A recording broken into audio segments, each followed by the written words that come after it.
The next speaker is Dr. Ruben Safrastyan, which doesn't mean everything has to crumble down here. Dr. Ruben Safrastyan is the director of the Institute of Oriental Studies of the Armenian National Academy of Sciences.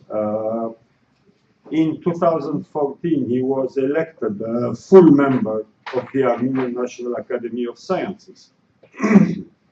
In a previous life, Professor Safrastyan served as counselor of the Armenian embassy in Germany, and he was also the deputy director of the Department of Political Analysis for the office of the President of Armenia, in the period of President Levon Tervedrosyan.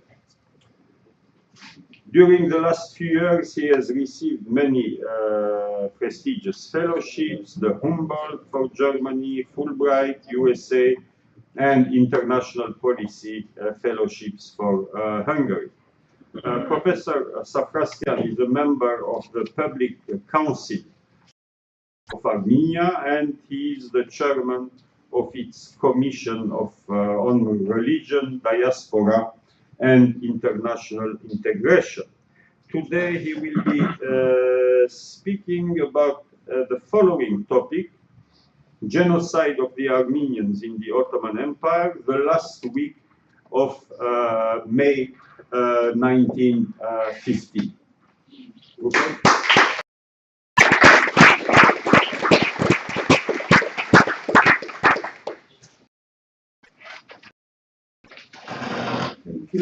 Thank you, Stefan.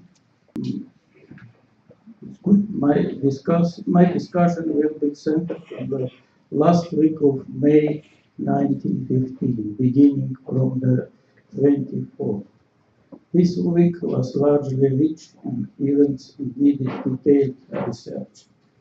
The week began with the publication of the Entente Powers, France, Great Britain, and Russia, on 24th, joint declaration about the massacres of the Armenians in the Ottoman Empire, and personally accusing the members of the Ottoman government for this crime.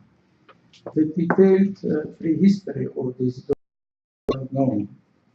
However, in our opinion, little attention has been paid to the fact that document initiators were the representatives of the Armenians, and not as it witnessed in Western archives. The Armenian elite cleared up the enormity of the massacre early in March. They began to inquire into the ways to save the civilian Armenian people. At first, their hopes got into touch with the possible joint French operation in Silesia. In other words, they expected humanitarian intervention. The Armenian volunteers were ready to take part in. One of the leading representatives of Party Dashnakhtutun, Mikhail Varandyan, who was in Sofia at the time, supported this idea. But when the Allies gave up this plan, the idea of diplomatic intervention, which intended to end the Allies. The concept originated in the diplomatic démarche of empower all neutral countries, the United States and Italy. Russian sources gave us an opportunity to conclude the author of this idea was Varandyan himself. Alexander Atisov, the major of Tiflis and deputy chairman of National Bureau in Tiflis, who carried great authority with the Russian administration in the Caucasus, actively supported. He regularly accumulated the information about the terrible massacre which he turned over the Russian officials because of all Armenians gave up. One of received eyewitness accounts, which are quoting a terrible picture: corpses, corpses, corpses, men, women, and babies, made, mutilated, brutally abused. We can't keep the tears. In response to the telegram sent by Varanjan from Sofia, Khatisov raised the question of diplomatic protest to the Russian governor in the Caucasus. This fact was reported in Russian diplomatic sources.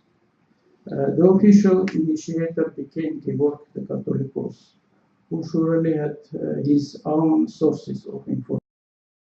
According to the Russian diplomatic documents, on April 20, he applied to the Minister of Foreign Affairs of Russia, Sergei Sazonov, for humanistic support. At the same time, the Catholicos submitted the similar proposition to the neutral United States and Italy. Later, it turned out that Britain and France would not hasten to uphold Russia in a joint diplomatic démarche.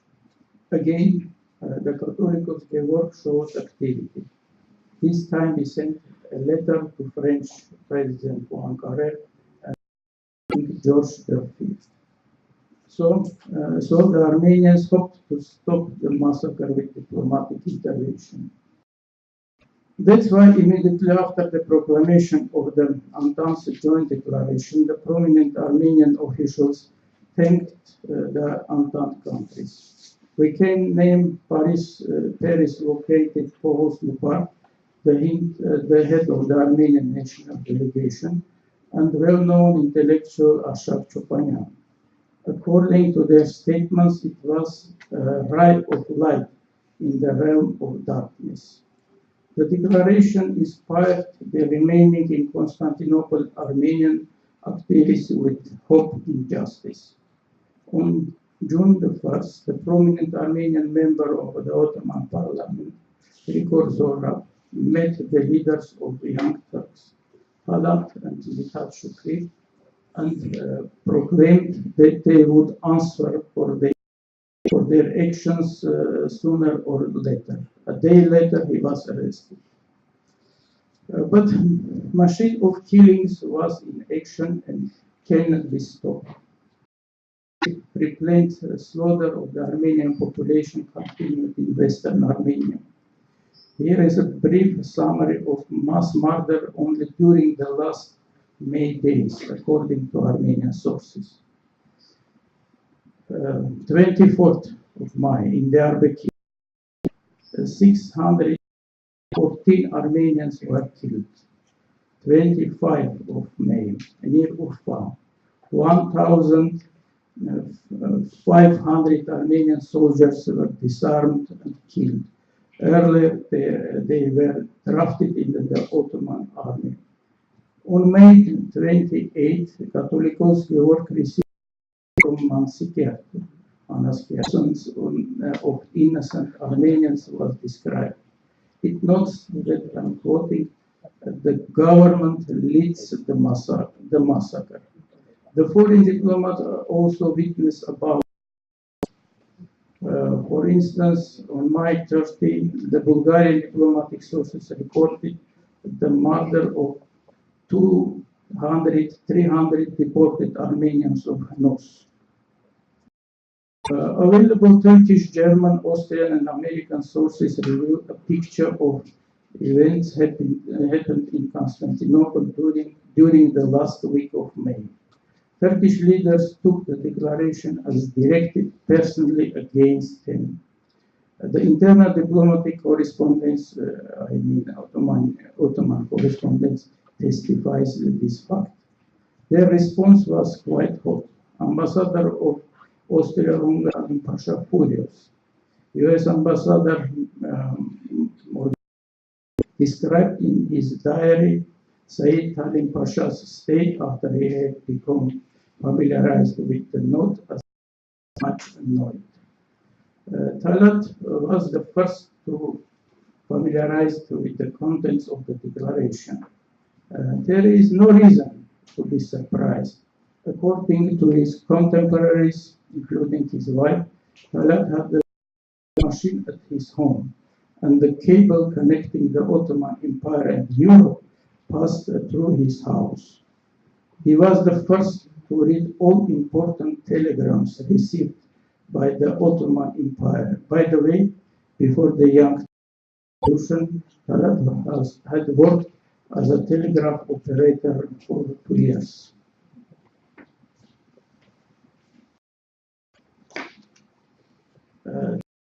Threatened with the declaration as orders, deportations, and massacres had started their progress. He obviously feared that the whole burden of guilt should be laid on his and only his shoulders.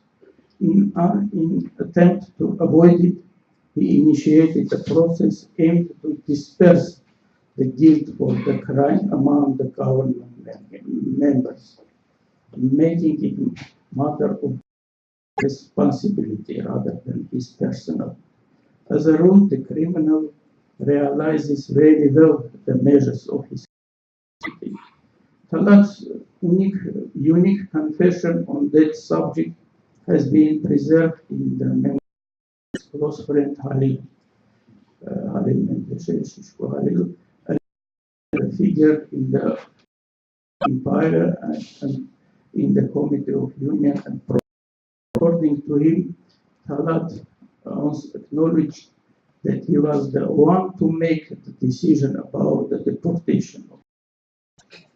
As a result of secret report of Talat submitted to the Sadrazam, Said Ali Pasha, the adopted provisional law of deportation on the 27th of May and government on deportation on 30th of May. And I have to underline that the process of large-scale genocide was already underway, beginning from the May. The governmental resolution was signed by 7 members of the government.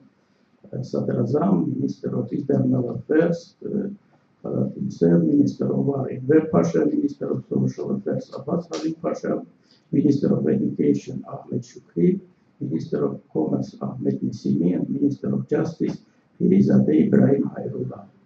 The next day, the original text of the resolution was officially copied for the purpose of sending to respective ministries. Copies, which is kept in the archive of the General Headquarters of Turkey, was included in the collection of documents published by General Headquarters of Turkish Armed Forces.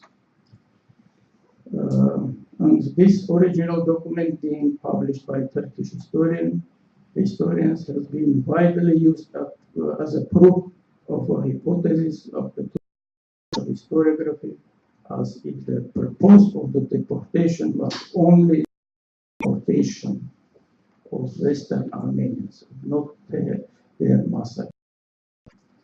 And according to Talat and his friends, it had to elude the responsibility of committing the extermination of the Armenian nation under the deportation cover.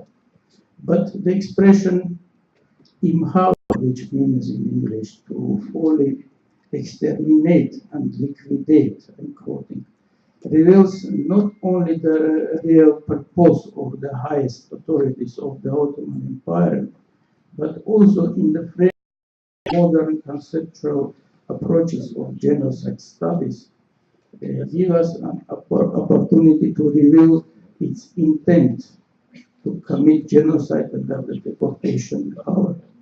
Realizing the danger,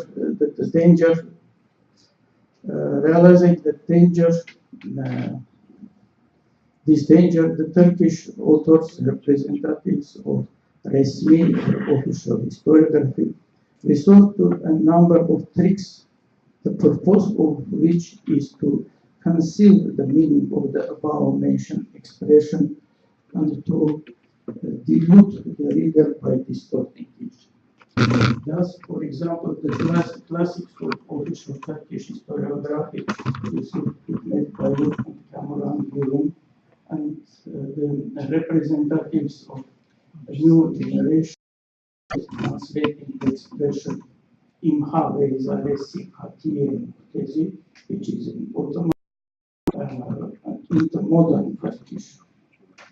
Such can certainly be described as a rather delicate, but the Turkish authors that carry out an official order are not limited to it. The authors of the collection of documents published by the General Headquarters of the Army go even further and turn to evident falsification translations of the copy of the resolution.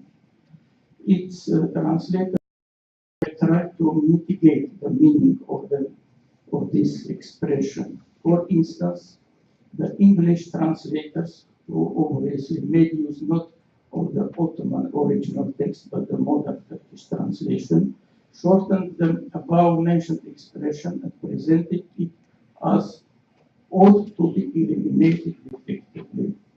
Let us compare the Ottoman original of the resolution with the English modern.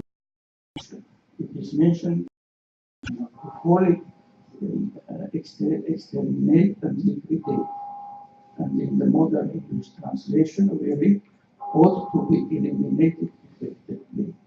The change of meaning is obvious.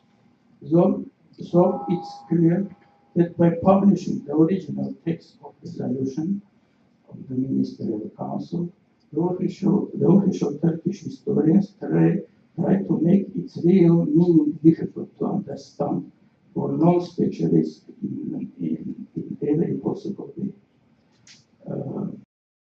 The document Law on Deportation was published by the official newspaper Takvim Vakari on June 1st and enforced. It was signed by the Sultan Sadrazam, Minister of War, who was in that, and consisted from 4 articles. Edward was personally made responsible for the enactment of this law. But the tradition of falsification adopted by Turkish official historians can be discovered also concerning the law of deportation. It began in 1916, at the time when the Armenian genocide was still in progress. The Ottoman government seeking to mislead the world community and avoid the potential responsibility, at first in Turkish, then in European languages, published a massive book. In reality is falsified, and an attempt is made to responsibility for the Armenian genocide on the Armenians. The distorted text of the law of deportation, with only 3 articles, is brought there. Article 4 is missing, as well as the last paragraph. The names of those who signed the law are not brought either. It should be noted that the Ottoman government did attain its goal. Many historians based their works on the law of deportation placed in the governmental reference book, not the one from newspaper. A question arises: what was such an approach of the authorities of the Ottoman Empire conditioned by? The Ottoman official documents presently in circulation do not give a clear answer. Now, we may only presume that it is because of the ruling Turkish elite, in this case, and their strive to shake off the possibility of the deportation of Armenians, cost what it as ordinary criminal. The joint declaration is the reaction from the leadership of German Minister of Foreign Affairs. On the 25th of my Undersecretary Arthur Zimmermann sent a copy of the declaration to Ambassador in Constantinople, indicating to assist the rapid preparation of the Turkish response. He wanted to publish it in German press in conflict with the Turkish response, but Turks certainly did not manage to prepare the response quickly. It was really only June the 6th. German reaction illustrated that the declaration was important from the point of view of propaganda. Let me sum up with what has been said. First, the idea of diplomatic intervention aiming to stop slaughter of the Armenian population in the Ottoman Empire was initiated by the Armenians. I think that they based on preceding experience gained in the struggle of the Armenian question. Second, the publication of the declaration gave birth to hopes among Armenian leaders. They thought it would be possible to stop or at least to commute the massacre policy led by Ottoman authorities. Third, the Turk leaders took the declaration as a serious danger. In haste, they took certain steps to avoid personal responsibility for the crimes committed against the Armenian people. Fourth, the adoption by Ottoman government of the resolution on the deportation reveals the true aims of Ottoman leaders' criminal design to eliminate Armenian people under the cover of deportation. But the authors targeted at a very different goal, to create an official cover for already increasing mass of the Armenian population. Fifth, modern Turkish official historians are trying to conceal the true meaning of the above-mentioned document.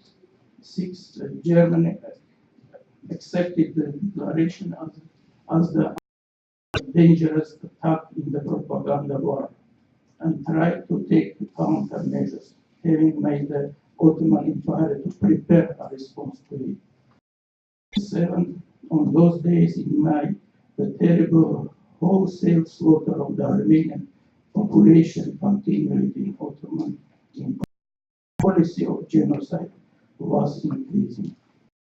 Presented a multi-level cross-section of last week in May of 1915. I think that some key features of the whole process of the Armenian genocide are consolidated